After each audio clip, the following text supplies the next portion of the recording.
no livro de Lamentações, no capítulo 3. Lamentações, capítulo 3. Nós vamos ler os versos 55 a 57. Lamentações 3, 55 a 57.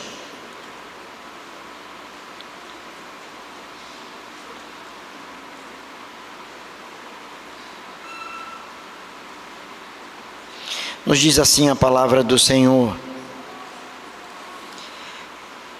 da mais profunda cova, Senhor, invoquei o teu nome. Ouviste a minha voz. Não escondas o ouvido aos meus lamentos, ao meu clamor. De mim te aproximaste. No dia em que eu te invoquei, disseste: não temas. Vamos orar.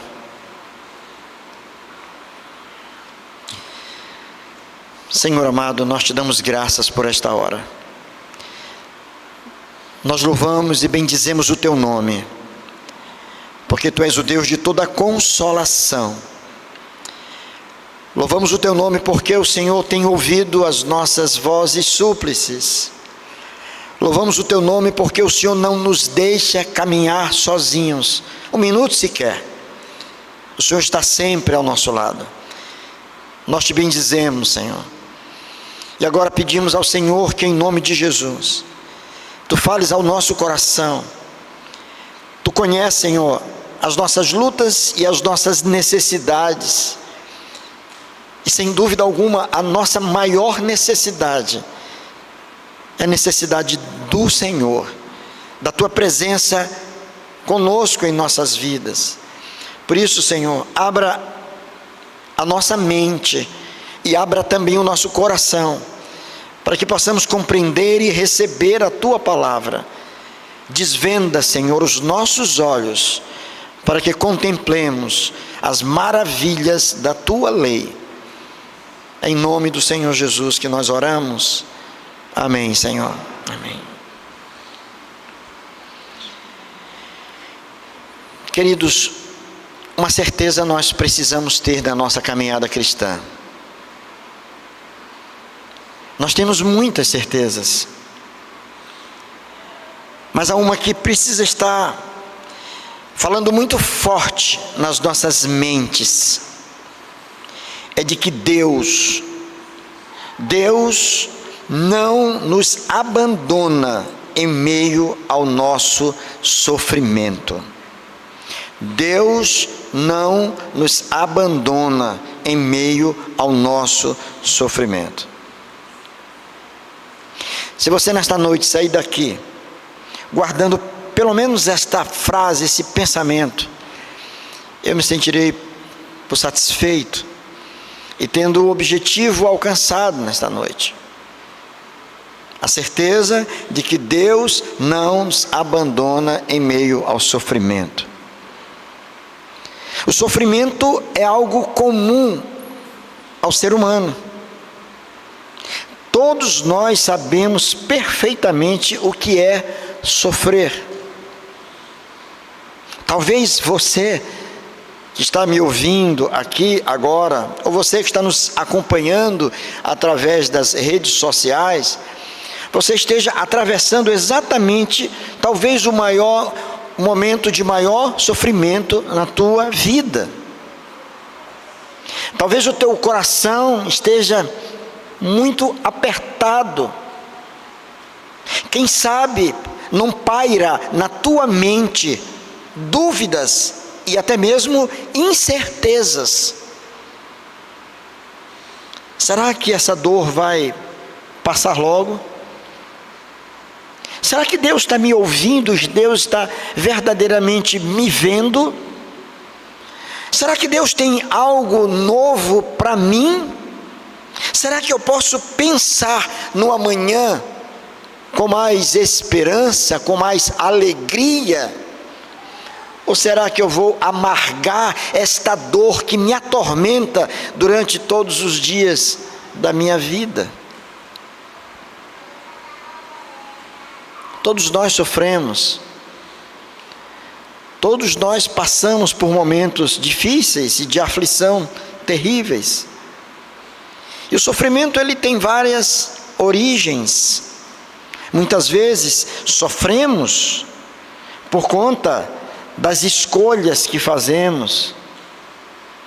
Sofremos por conta das decisões equivocadas que tomamos. Sofremos muitas vezes por conta da nossa rebeldia, da nossa desobediência.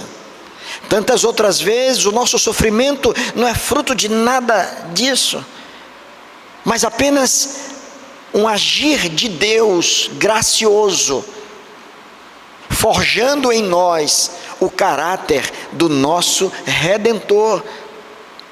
É um Deus nos ajudando a galgar maturidade ainda maior, nos preparando para o enfrentamento de lutas que haveremos de enfrentar no amanhã. O texto que nós lemos fala de sofrimento, fala de angústia, ele fala de algo que nós bem conhecemos, de dor no peito. Esse texto foi escrito por Jeremias, profeta Jeremias, o mesmo que escreveu a profecia, o livro que tem o seu nome, de Jeremias, também o mesmo que escreveu a Lamentações.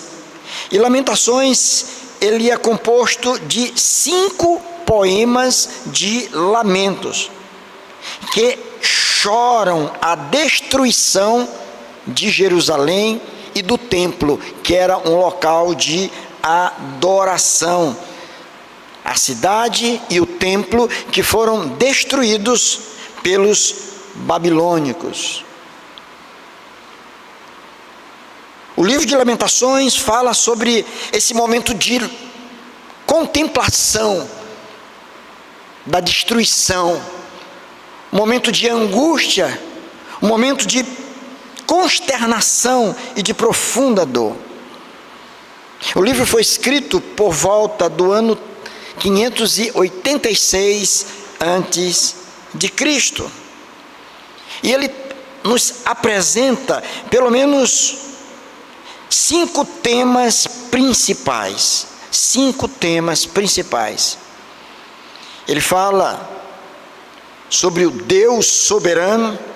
Ele nos apresenta um Deus que é soberano, um Deus que tem o controle de todas as coisas, até mesmo diante das situações mais adversas. Em segundo lugar, ele fala sobre que o pecado rompe o relacionamento entre Deus e as pessoas. O texto vai nos mostrar que pecado é coisa extremamente séria, e ele estabelece uma parede, um muro de separação entre nós e o nosso Deus. O livro de Lamentações também nos mostra que instituições honrosas não estão isentas do juízo de Deus. Instituições honrosas não estão isentas do juízo de Deus. Ele nos fala também acerca do sofrimento como uma realidade. O sofrimento como uma realidade não somente na vida daquelas pessoas que zombam de Deus, daquelas pessoas que não conhecem a Deus, ou de um mundo ímpio, mas Lamentações vai nos mostrar que também sobre o povo da aliança, sobre o povo de Deus, pode vir sofrimentos terríveis. E por fim, esse livro vai nos falar que somente em Deus há uma verdadeira esperança. Somente em Deus há uma verdadeira esperança. São 5 capítulos. Com exceção do capítulo 3, os outros 4, você pode olhar na sua Bíblia, é formado de apenas 22 versos. Cada verso contemplando uma letra do alfabeto hebraico. Somente o capítulo de número 3 é formado de 66 versos. 3 vezes mais do que os demais. E alguns autores chegam a dizer que este é o capítulo fundamental deste livro. Todos os capítulos são importantes, todos os 5 capítulos, mas esse é de uma extrema importância. O livro nos fala de 2 movimentos opostos na história de Israel. Não só o livro do profeta propriamente, que tem o seu nome, o livro de Jeremias, como o livro de Lamentações, falam acerca de 2 momentos históricos que são diametralmente opostos na vida do povo de Israel. O primeiro é o êxodo do Egito. O êxodo do Egito. Marcado por alegria, por louvor, por música, por cânticos de louvor a Deus, porque trata da história da salvação, fala de libertação, fala de alívio da dor, do sofrimento. E esse foi um momento histórico importante na vida do povo de Israel. Quando o povo foi arrancado, saiu do Egito, foi tirado do Egito, por bondade de Deus, depois de 400 anos de sofrimento. O outro movimento histórico, que marca a história do povo de Israel, não foi só o êxodo do Egito, mas o exílio na Babilônia. Olha que coisa, êxodo e exílio. E o exílio fala de juízo. O exílio falou de sofrimento, de angústia. Do momento em que Deus, contemplando a rebeldia do seu povo, o pecado do seu povo, resolve exercer juízo sobre ele. 2 movimentos opostos. O primeiro, de libertação. E o segundo, de prisão, de juízo da parte de Deus.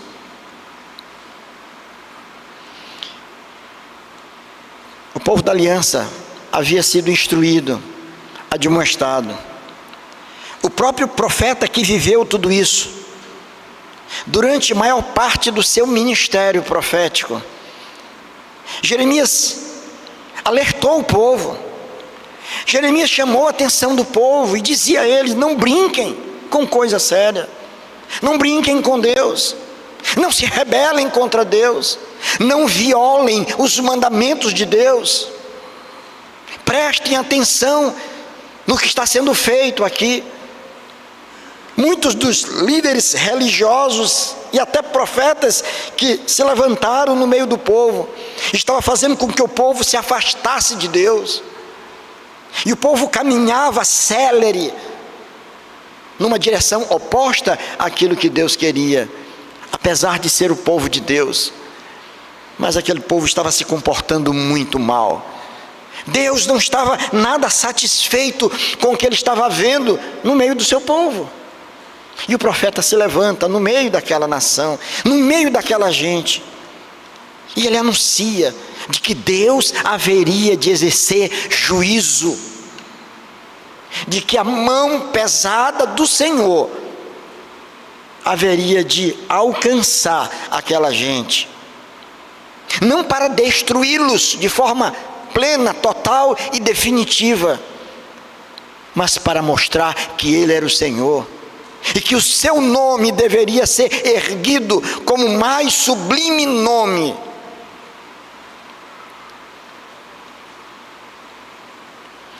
Que tempo difícil. Jeremias agora, como se estivesse assentado diante de Jerusalém, e olhando aquela cena triste, a cidade que fora tão movimentada, tão festiva, tão bonita.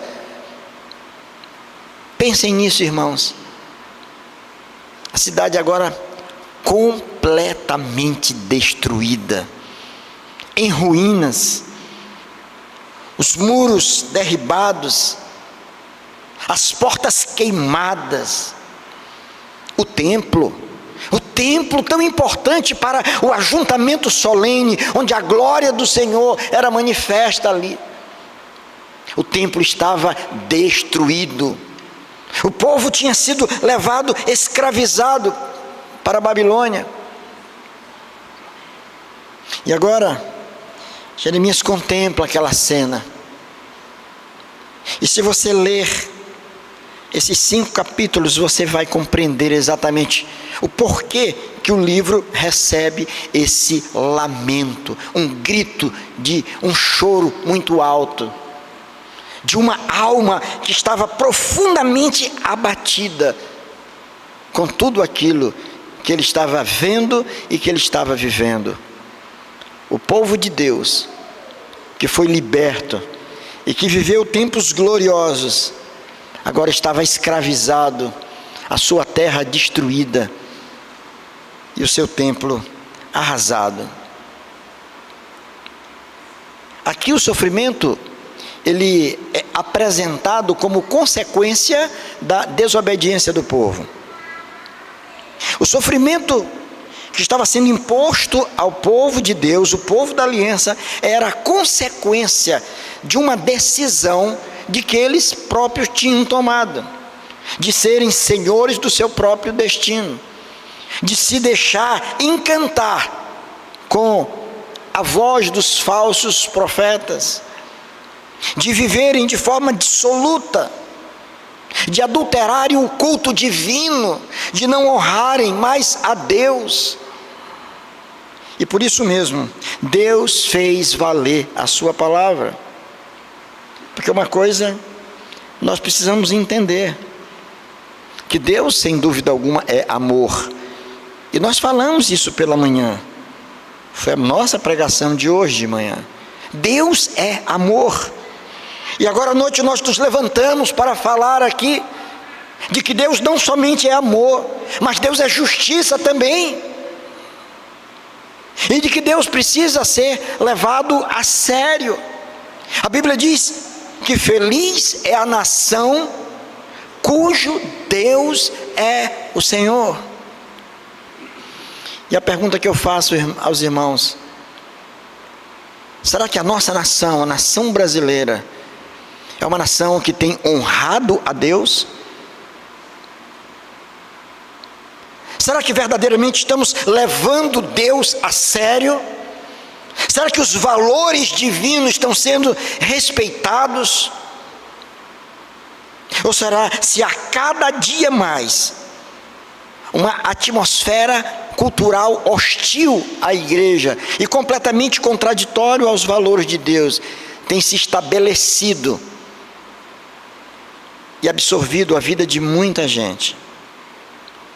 Muitos irmãos, muitos locais de culto que hoje estão esvaziados, muitos corações que, apesar de estarem nas igrejas, mas estão completamente vazios, destituídos da presença maravilhosa do Senhor. Quando contemplamos um cenário mundial e nos damos conta do que vem acontecendo no mundo afora, na Europa, por exemplo, que foi o berço da reforma protestante, templos que eram abertos para que o povo pudesse adorar ao Senhor. Quantos missionários não saíram de lá para pregar o Evangelho em todas as outras partes do mundo? Hoje a Europa se tornou em um campo missionário, precisando de gente que vá pregar o Evangelho.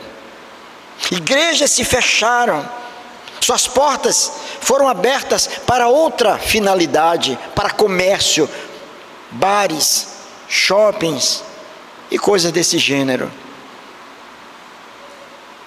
Esse vento de distanciamento de Deus, de afastamento de Deus, como se fosse uma nuvem densa, vem se espalhando na Europa, nos Estados Unidos, com o liberalismo teológico, e chegando à nossa pátria também. Na nossa pátria, que já conheceu tempos tão maravilhosos, onde o povo de Deus era visto como o povo da palavra. Era um povo que tinha prazer de carregar a palavra, de amar a palavra. Pessoas que andavam quilômetros para ouvir um missionário que falava muito mal a língua portuguesa, mas se juntava num canto para pregar, para falar do amor de Deus, e pessoas vinham de longe, sem nenhuma estrutura física, simplesmente para ouvir o Evangelho de Cristo Jesus. Vidas foram alcançadas, transformadas, famílias inteiras se renderam, e foram estas pessoas que fizeram com que o Evangelho chegasse até nós aqui. Pare para fazer um exercício mental. Eu sei que aqui há muitas pessoas que são frutos de famílias, de pais que não eram tementes a Deus. Mas muitos outros estão aqui porque tem os seus pais crentes, seus avós crentes, tem toda uma história na família de alguém que se levantou pregando o Evangelho, de pessoas que levavam a sério o Evangelho de Cristo, pessoas que não deixavam o dia se findar sem que a família pudesse se reunir para ler a palavra de Deus, orar e louvar ao Senhor.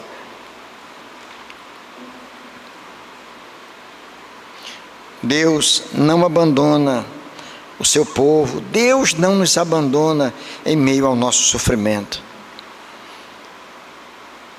O tempo era difícil, o sofrimento era grande, e como disse, sofrimento como consequência de pecado.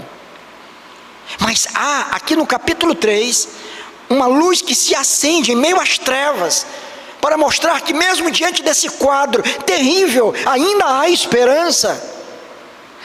A nossa sorte pode mudar, a nossa história pode ser completamente mudada.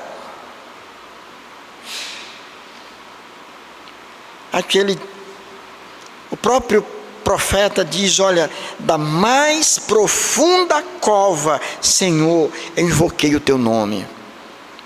Olha que ele usa essa figura da cova. A cova é uma espécie, é um poço, e um poço profundo. A ideia é o seguinte: eu estava no fundo do poço, ninguém poderia me ouvir, ninguém, absolutamente ninguém poderia me ver. Eu estava lá no fundo de um poço, escuro, cheio de lama, atolado até o pescoço. Mas foi dali, Senhor, daquela profunda cova, que eu clamei pelo Senhor, que eu abri os meus lábios para buscar a tua face. Embora ninguém pudesse me ouvir, mas eu acreditava que o Senhor, de alguma forma, mesmo ali naquele local, poderia me ouvir. E ele diz no verso 56, ouviste a minha voz, ouviste a minha voz, quando eu clamei ali no fundo daquele poço. E ele diz mais: não escondas o ouvido aos meus lamentos, ao meu clamor. De mim te aproximaste no dia em que te invoquei, e o Senhor disse para mim: não temas. Ele mostra para nós aqui, o profeta, 3 atitudes da parte de Deus na vida de alguém que, no momento de tanta dificuldade, clama ao Senhor. Quando parecia que tudo estava acabado, quando parecia que não havia mais jeito para nada, quando parecia que Deus tinha virado uma página e esquecido completamente aquele povo, o povo da aliança. Algumas coisas acontecem aqui, atitudes grandiosas da parte de Deus, que eu queria que você refletisse sobre isso, especialmente você, meu irmão, quem sabe está vivendo um momento difícil na sua vida. Você que talvez esteja se sentindo como dentro de um poço, em meio a um vale sombrio, sem ninguém por perto para te estender a mão e te ajudar. A primeira coisa que o Senhor fez, o texto diz que Ele ouviu a voz daquele que clamava. O Senhor vai estar sempre conosco, pronto para ouvir a nossa voz. Esse é o Deus que nós adoramos. É um Deus diante do qual nós nos prostramos. É um Deus cujos ouvidos estão abertos para ouvir as nossas súplicas, mesmo quando nós estamos atolados na lama, no lamaçal do pecado, da desobediência. Mas se você clamar ali onde você está, Deus vai ouvir. No poço da indiferença, da tristeza, da apatia, da frieza espiritual, ali você pode clamar, porque Deus vai te ouvir. E meus irmãos, nós temos um exemplo que para mim é emblemático dessa disposição e da capacidade de Deus ouvir a voz daqueles que clamam por Ele. Os irmãos se lembram da história de Bartimeu? Já ouviram? Já leram? História de Bartimeu na Bíblia? Bartimeu era quê? Ele era um cego. Obviamente não podia enxergar nada. Ele dependia das pessoas para levá-lo de um lado para outro. E mais do que cego, a Bíblia diz que Bartimeu também ele era um mendigo. Nem todo cego é mendigo. E nem todo mendigo é cego. Mas Bartimeu era um desafortunado. Ele era um cego e mendigo. Dependia da esmola dos outros. E houve um dia em que aquele homem estava no seu local, onde ele ficava aguardando as pessoas passarem, para que ele pudesse pedir ajuda. E ele ouviu um barulho diferente, um som diferente. Eram muitas pessoas passando. Deve ter perguntado para alguém ali por perto: o que é isso? O que está acontecendo? É o imperador que está passando? Quem é que está passando? E alguém deve ter dito: é Jesus. E ele já deveria ter ouvido falar de Jesus, com certeza. E ele começa a gritar, a vociferar, gritar bem alto: Jesus, filho de Davi, tem misericórdia de mim. Havia uma multidão cercando Jesus, e aquele cego, sem ver exatamente onde Jesus estava no meio daquela multidão, ele grita, ele clama: Jesus, filho de Davi, tem misericórdia de mim. Os discípulos do Senhor que caminhavam com ele tentaram intimidá-lo. Disseram para ele: te cala, tu estás atrapalhando o mestre, te cala. E Jesus já estava passando. Mas a voz daquele homem foi ouvida por Jesus, em meio àquele contexto que o desfavorecia, porque muitas outras vozes estavam se ouvindo ali. Mas a voz daquele que clamava foi ouvida. E Jesus para a sua caminhada. E Jesus chama os seus discípulos e diz: tragam aquele homem aqui. Eu estou ouvindo a voz de alguém que está clamando pelo meu nome. Eu estou ouvindo a voz de alguém que me conhece, sabe quem eu sou. Chame este homem, coloque-no aqui na minha presença. A Bíblia nos mostra um Senhor que nos ouve, mesmo que hajam tantas outras vozes tentando nos impedir de ser ouvido pelo Senhor. Não desista de clamar. Não desista. As circunstâncias podem ser adversas. Você pode estar jogado, atolado no fundo de um poço, Mas clame a Deus. Creia que a tua voz será ouvida pelo Senhor. Uma outra pessoa não vai te ouvir. Você está sozinho. Mas Deus não abandona os seus. Clame ao Senhor. Ali onde você está, na circunstância em que você está vivendo, clame ao Senhor. Então o que nós vemos aqui, que esse Deus que não nos abandona, é o Deus que ouve a nossa voz. É um Deus que nos escuta. É um Deus cujos ouvidos estão sempre abertos para ouvir o clamor do seu povo. Não desista de orar, meu irmão. Talvez você tenha uma causa pela qual você já vem orando há muito tempo, quem sabe há muitos anos. Você já pensou em desistir.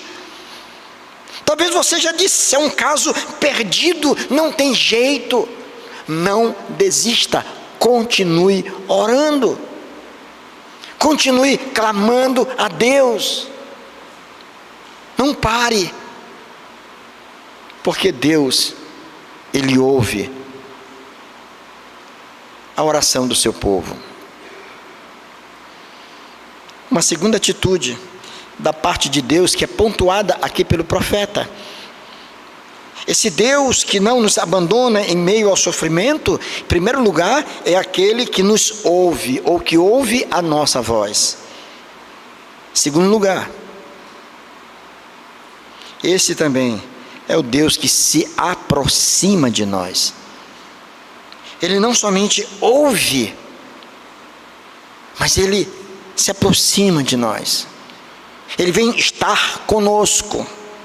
Vejam que Jeremias diz: das profundezas, da mais profunda cova, Senhor, invoquei o teu nome. Ouviste a minha voz. Não escondas os meus lamentos. Não escondas o ouvido aos meus lamentos, ao meu clamor. Verso 57, ele diz o quê? Leiam comigo. De mim te aproximaste. De mim te aproximaste. Olha aí. Olha o que Deus faz. Ele não somente ouve o grito de socorro. Porque uma coisa é ouvir, outra coisa é deixar o grito lá. Mas o texto diz, o profeta está dizendo que ele clamou, que Deus ouviu a sua voz, e que o Senhor que ouviu a sua voz, se aproximou dele, foi até onde ele estava.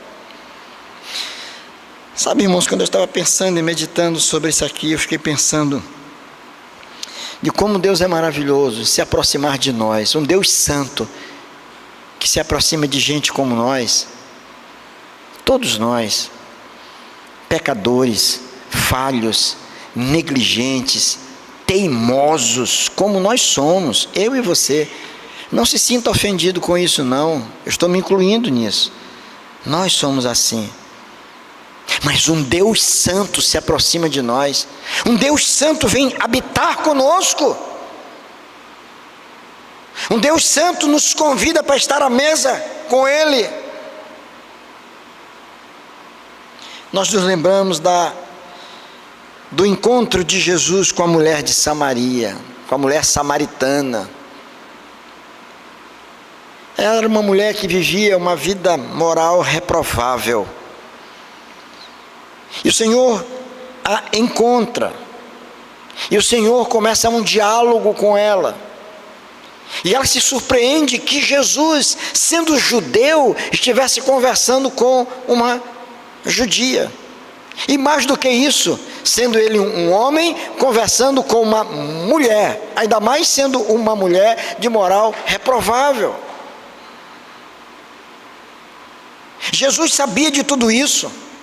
Jesus a conhecia perfeitamente. O Senhor sabia de como ela vivia, o Senhor conhecia os seus pecados, sabia das suas falhas, conhecia o seu coração. Mas a despeito de tudo isso, o Senhor não a rejeitou. O Senhor se aproximou daquela mulher. E Ele manteve ali um diálogo com ela. E como fruto daquela conversa, aquela mulher foi alcançada pela bênção da graça de Deus derramada na sua vida.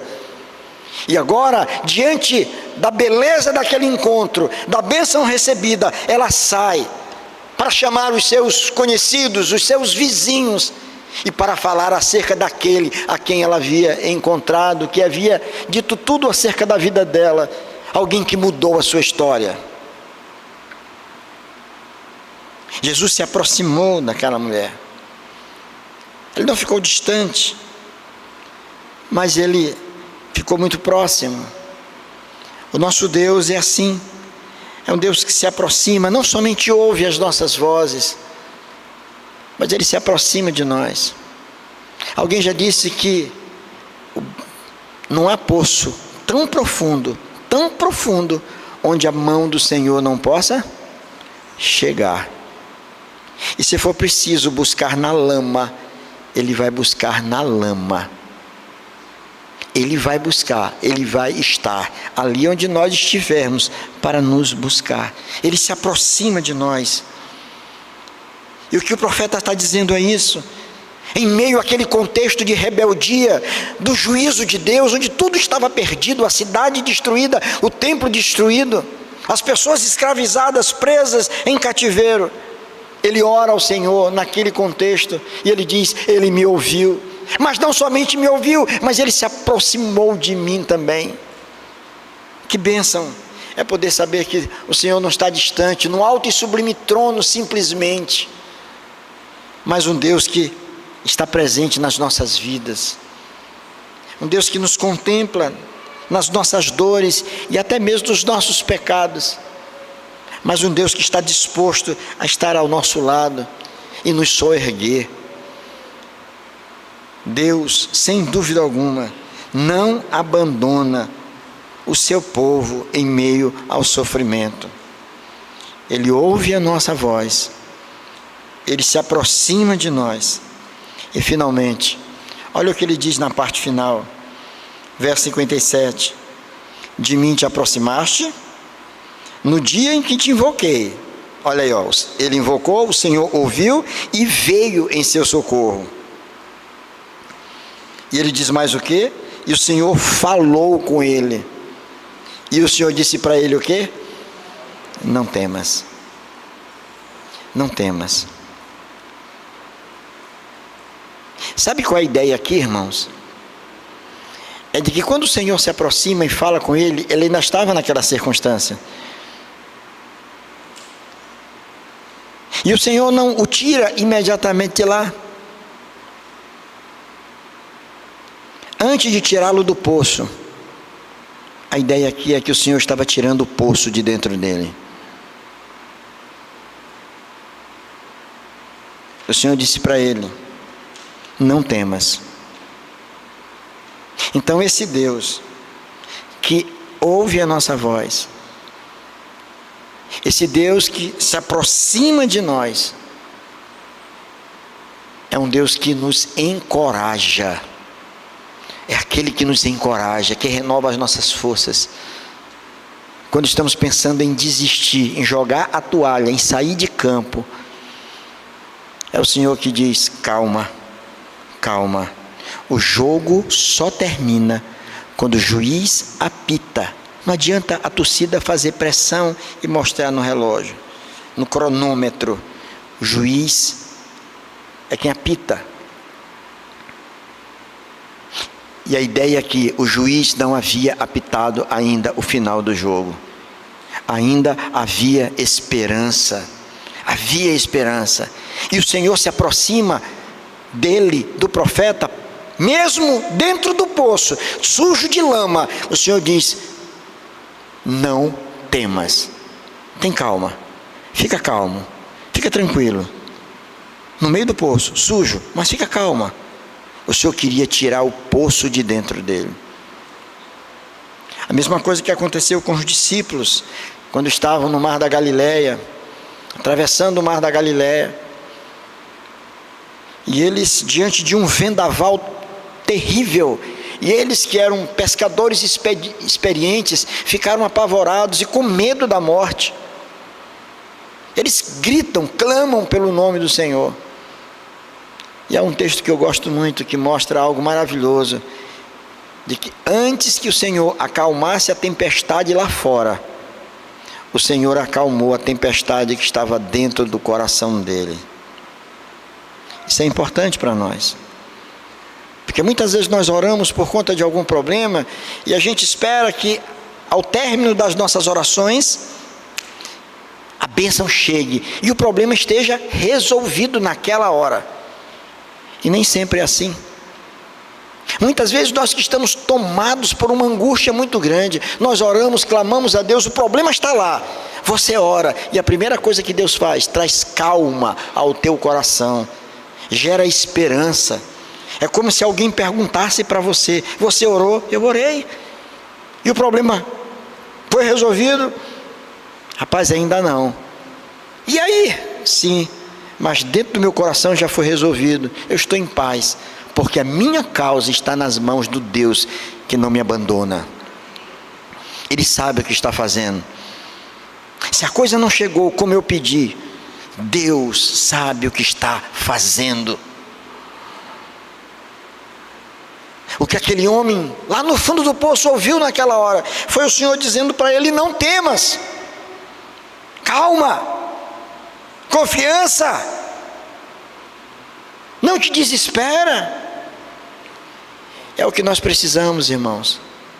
Todos nós que enfrentamos lutas, todos nós que passamos por tempos de aflição, lembre disso, o Senhor te ouve, o Senhor se aproxima de ti, Ele tem poder para fazer cessar o problema na mesma hora, mas muitas vezes o Senhor quer fazer cessar a tua incredulidade, a tua angústia, a tua dor. Ele vai dizer para você: calma, não se esqueça, eu estou contigo. Lembre do que o salmista disse: ainda que eu ande pelo vale da sombra da morte, não temerei mal nenhum, porque tu estás comigo. A tua vara e o teu cajado me consolam.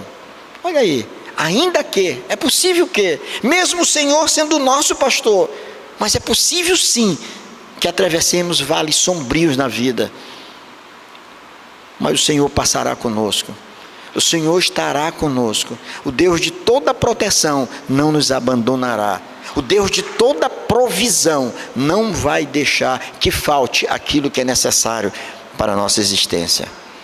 Nós vamos confiar em Deus.